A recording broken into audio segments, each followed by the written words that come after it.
Today will be the last episode in Season 1 of the Stories Cafe podcast. So all through August we'll take a short break, and then I will return with Season 2 and rolling out the next chapter of Stories Cafe. Today we'll be taking as our point of departure the scene from the movie The Matrix, when Neo goes to see the Oracle and meets a child who's bending a spoon and telling him that the trick to doing that is realizing that there is no spoon, there's only you.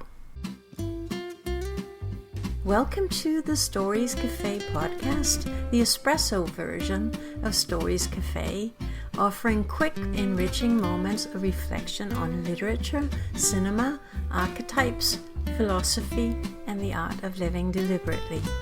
Just like a perfectly crafted espresso at a Parisian cafe, each episode is a brief pause for you to submerge yourself in something invigorating and fulfilling. I'm Annette Wernblad, course creator, internationally published author, and wanderer at heart. So cozy up as we explore the powerful world of stories, how they shape our lives, and teach us the art of living deliberately.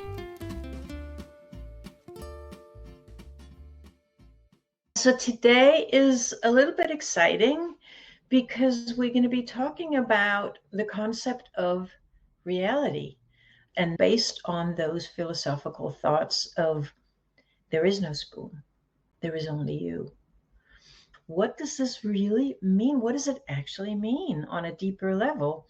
As I said, we're going to be talking about philosophical ideas. We're going to be talking about psychological ideas. We're going to be talking about spiritual ideas. And we're going to be talking about works of art in which these concepts figure prominently, such as The Matrix. So if we just start with that concept, there is no spoon. One of the basic ideas of spiritual thought, the idea that we have in There Is No Spoon, is that out of reality, the reality that surrounds us in the world, as opposed to inner reality, the reality we have inside of us, that outer reality is only a reflection of something inside of us.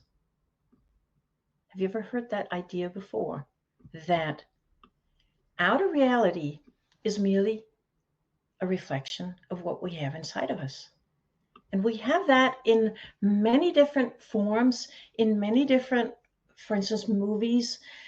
In The Empire Strikes Back, the second of the two original Star Wars films, there's a scene in which Luke Skywalker is going into a cave and he asks Yoda, what is inside the cave? And Yoda says, only that which you yourself bring in there. And so I think it is such an interesting thought that what if we play around with it? I'm not saying it is so, because obviously nobody really knows. But what if we play around with that idea that outer reality is a reflection of our inner reality, that what happens to us in the outer world is something that we ourselves attract because we need it on our inner journey. The problem, of course, with that way of seeing things is that would that then mean that people who have a horrible life, who have diseases or poverty or war or something else, that they are themselves responsible for that happening? And I actually don't subscribe to that point of view. I know that a lot of spiritual thought centers around that. So, but if we leave that aside and say, what if we don't focus on people in Ukraine or people in different parts of the world or people in Afghanistan or wherever it is, or people who have terminal diseases? What if we, as a starting point, focus on ourselves and say that because that is really part of that idea. If there is no spoon, if there is only you, then there is only you. So, and I know that some of this is going to be mind-boggling, but if we just stay with that idea for a little while and say, well, if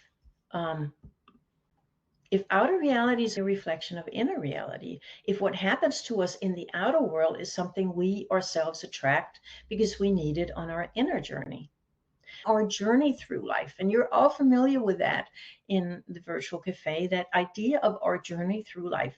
So if we take that same idea instead of saying, oh, focusing elsewhere and saying, oh, does that mean that a person who's terminally ill is attracted to themselves? Well, just try to stay with us for a little while and say, if we relate this to the concept that we are familiar with here, the hero's journey, then it's the same basic idea that we're walking through life and we compare the way we walk through life with a story, with a classical story or a classical myth.